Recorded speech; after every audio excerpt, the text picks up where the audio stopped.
नमस्कार साथियों, इस वक्त हमारी मौजूदगी है जंतर मंतर में, जहां पर सीजेपी का प्रोटेस्ट चल रहा है। हमने भी चाहा यहां हम आए और मैं कैमरामैन से रिक्वेस्ट करूंगा कि वो दिखाएं कि कितने लोग यहां पर मौजूद हैं। इन्हीं लोगों की मौजूदगी में हमारी भी मौजूदगी, हम भी जानने के लिए आए थे कि किस प्रकार का माहौल है यहाँ पे।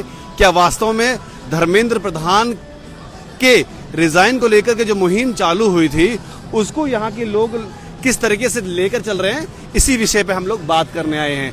और बात की शुरुआत करें हम, उससे पहले मैं बता दूं कि इंट्रोडक्शन की जरूरत तो इनकी नहीं है। अपने समिति के अध्यक्ष और मेरे साथ में इनकी भी मौजूदगी है, तो मैं ये इनसे जानना चाहूँगा, ये सवाल ये इनसे होंगे कि किस तरीके से ये इन सारे चीज़ों को देख रहे हैं। क्या लगता है कि इस आंदोलन से आपको संभवतः 1% भी चांस लगता है कि धर्मेंद्र प्रधान इस्तीफा देंगे? देना चाहिए। और सबसे पहले तो मैं बताना चाहता हूँ कि मैं नगर विकास समिति की तरफ से कांग्रेस जनता पार्टी को समर्थन देना चाह रहा था। और जो ये लोग कमजोरों की आवाज़ बनकर यहाँ आए हैं, तो हम लोग भी चाह रहे थे कि जो भी 2-4 लोग हमारे साथ हैं, नगर विकास समिति के प्रति जो सहानुभूति रखते हैं, हम चाह रहे थे कि हम उनकी तरफ से इनको सहयोग दें और ये बताएं कि हम लोग आपके इसकी मांग में पूरी तरह से आपका समर्थन करते हैं। और हमें पूरी उम्मीद है कि जैसे जैसे लोग आगे बढ़ेंगे, जैसे ज़्यादा लोग जुड़ेंगे, और जुड़ना भी चाहिए, तो इस्तीफा जरूर ही आएगा। आज नहीं कल तो जरूर आएगा। क्या लगता है कि ये जो मुद्दा है ये सिर्फ नीट का है या पूरी एजुकेशन सिस्टम का है? ये मुद्दा ना सरकार के एरोगेंस का है। सरकार गलत करते हुए भी गलती को एक्सेप्ट नहीं कर रही है। इस्तीफा तो बहुत छोटी चीज़ है, सरकार को दे देना चाहिए था। और धर्मेंद्र प्रधान कोई बड़े आदमी नहीं है, बहुत छोटे आदमी है, कोई जानता भी नहीं है उनको। वो एक ऐसे शिक्षा मंत्री हैं जो कुछ नहीं करते हैं, और जो कुछ नहीं करते हैं तो उनको आराम से इस्तीफा दे देना चाहिए था। कोई बड़ी मांग जनता की नहीं थी, और जब जनता ने उनको बनाया है और जब जनता ही कह रही है तो उनको इस्तीफा दे देना चाहिए था। और ये तो सरकार भी जानती है कि यहाँ बहुत कम लोग हैं मुकाबले की देश के लोग, लेकिन देश में बड़ी संख्या है। देश का नौजवान, जैसे कि कांग्रेस जनता पार्टी के और भी स्टेट्स में प्रदर्शन हुए हैं, वहाँ बहुत सारे नौजवान आए और उन्होंने भी ये मांग करी है कि धर्मेंद्र प्रधान को इस्तीफा दे देना चाहिए। कोई बड़ी बात नहीं, ये तो मोरली करेक्ट है कि अगर वो जिम्मेदारी लेनी चाहिए थी। और ये कोई बड़ी बात नहीं है, बहुत छोटी बात है जिम्मेदारी। इनको तो ये बहुत छोटी मांग है, इससे छोटी मांग कुछ क्या कर सकते थे हम। अभी हम लोग देख रहे थे वीडियो के दौरान, जब हम लोग यहाँ पर मौजूद थे तो हमने देखा कि अभिजीत दीप के मीडिया को संबोधन देते हैं। उसके बाद में जो लोकल पब्लिक यहाँ अवेलेबल है उनको एक बात बताते हैं जो वास्तव में हैरानी का विषय है, कि उनका कहना था कि जितने भी बच्चे इस सभी नीट प्रक्रिया के दौरान सुसाइड करते हैं, उनके बारे में अभी तक किसी प्रकार का कोई ट्वीट केंद्र मंत्रालय की तरफ से या मोदी जी की तरफ से नहीं आई, जहां पे संवेदना प्रकट करें, वहां पे वो माने कि हाँ हमारे मजबूरी या हमारे लूपहोल्स की वजह से उन बच्चों ने सुसाइड कर लिया है।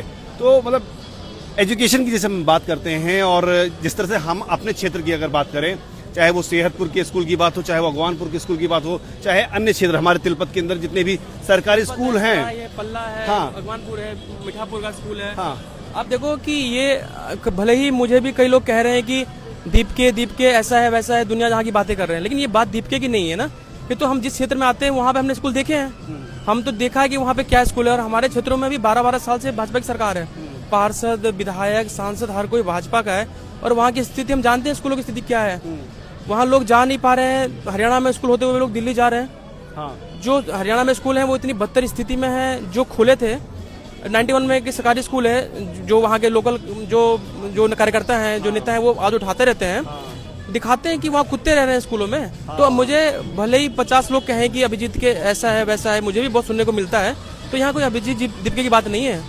यहाँ पे तो आपके बगल में क्या हो रहा है, अगर आपके बगल का स्कूल अच्छा है तो आप इस आंदोलन में मत आओ। अगर आपके बगल का सरकारी स्कूल खराब है, आपको लगता है कि वहाँ पढ़ाई नहीं होती है, वहाँ के जो टीचर है, वहाँ के जो प्रशासन है वो खराब है, तो आप जब आप दीपके का साथ दो। आपको दीपके का साथ इसलिए नहीं देना है कि आपको दीपके को आगे बढ़ाना, आपको इसलिए साथ देना है ताकि आपके क्षेत्र के जो स्कूल हैं, शिक्षा व्यवस्था है, वो बेहतर हो सके। यहाँ दीपके की बात नहीं है, यहाँ पे शिक्षा व्यवस्था की बात है। और मैं फिर से कह रहा हूँ कि अगर आपके क्षेत्र का सरकारी स्कूल खराब है तो आपको ये नहीं सोचना है कि दीपके सही है बुरा है, आपको यहाँ आना चाहिए, दीपके का साथ देना चाहिए।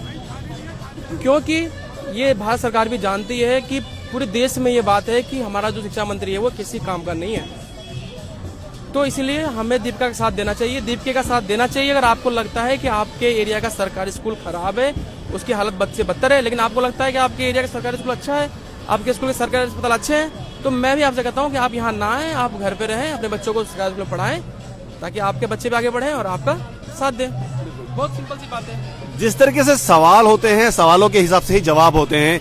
यदि हम अपने प्रशासन से, हम अपने नेताओं से सवाल नहीं करेंगे हमारे क्षेत्र की जो सरकारी स्कूलों की स्थिति के बारे में, तब तक उसमें बदलाव नहीं आएगा और आपके बच्चे या तो दिल्ली जाएंगे पढ़ने के लिए या फिर वो प्राइवेट स्कूलों में पढ़ेंगे। और प्राइवेट स्कूलों का कल्चर किस तरीके का है वो आप सभी को, हम सभी को अच्छे से पता है। तो प्रयास करिए आवाज उठाने के लिए, खासकर स्कूल के मामले में, खासकर एजुकेशन के मामले में। और हर बार मैं हमेशा ये बात बोलता आया हूँ और किशन भाई बोलते आए हैं कि जब भी आप वोट डालते हैं तो हमेशा उस नेता की योग्यता को जरूर देखिए कि क्या वो हमारे क्षेत्र के बदलाव के लिए कुछ काम कर भी पाएगा या नहीं, जैसा कि हम फिलहाल स्थिति वहां की देख रहे हैं। इतना ही हमारी बातें थी। जय हिंद, जय भारत।